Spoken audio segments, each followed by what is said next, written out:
Hi class! Before we start discussing the last part of the chapter 13, let us have an activity. Our activity is 4 pics, 1 word. In this activity, I will show 4 pictures that will serve as a clue for you to guess what profession is behind these pictures. The pictures are wheel, a map, sky, and flight schedules. What occupation does this clue symbolizes? It's a pilot. For the next one, we have a glove, tooth, an injection, and a sign showing for no sweets. What occupation does this clue symbolizes? Yes, the occupation for these clues is dentist. For the last one, we have books, text arts, graphs, and students. What occupation does this symbolizes? It's teacher. So what's the relationship of visuals in teaching?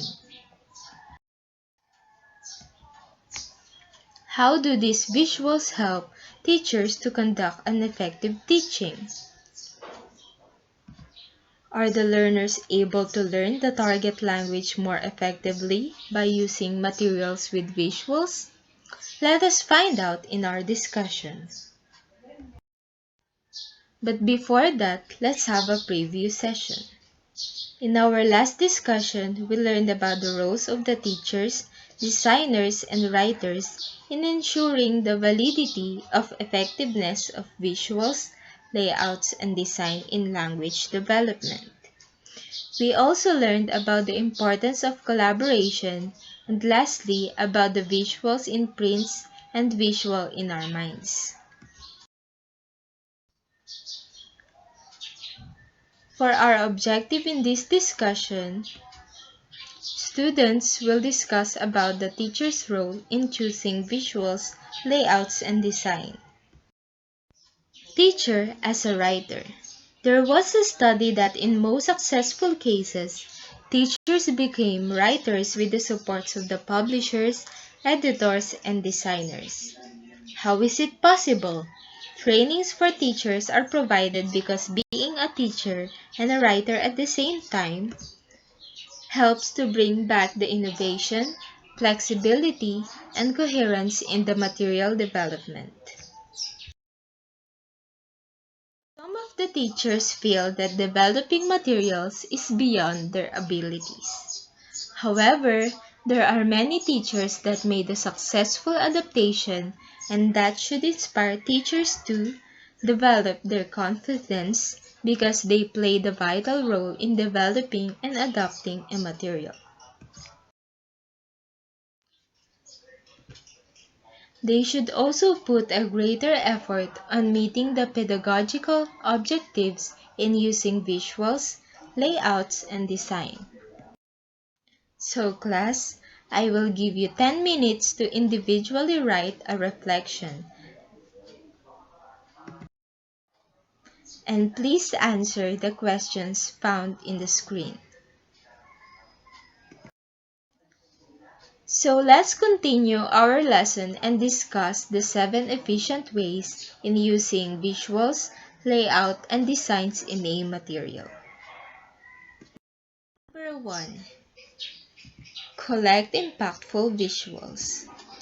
Collect visuals that succeeded to make you feel surprised, impressed, and curious.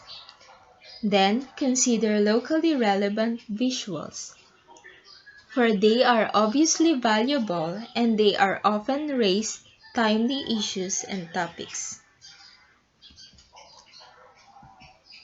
After that, make sure that you note down the resources to avoid copyright and get permission to the original author. For number 2, invite colleagues, students, and friends to share visuals. By sharing your visual, you can gain useful feedbacks that will help you to develop your materials more. Learn from effective use of visuals that are available. The visuals that are available are mostly written by professionals, and this can teach us a lot about how to achieve our intended effects. Number 4. Incorporate engaging and educationally useful visuals into your materials. Consider the objective of the activities. Considering the objectives gives engagement to language acquisition. When and how to use visuals. We can learn this from the feedbacks from your colleagues or from some sample materials. Lastly, number 7. Use your materials. Students are the best source of feedbacks because they are the one who already read about the material and they know how engaging the materials are. Let us remember that teachers should look for decorative but potentially engaging materials and use it in developing language activities to encourage the learners to learn more about the language. For our last activity, I want you to write what you have learned in the form of an exit pass. Teacher's confidence to his or her way of adaptation of a certain material is very important. The teachers might think that it is beyond their abilities, but if they focus on the huge difference in making it as a way of helping their students to learn more, there is nothing to be afraid of.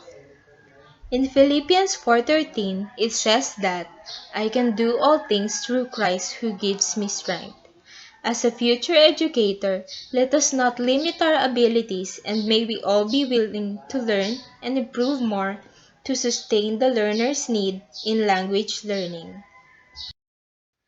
For the summary of our lesson, we learned that teacher's adaptation is necessary. The use of visuals, layout, and designs in a material motivates a learner. And let us choose a material that is purely decorative and engaging for the learners. For watching!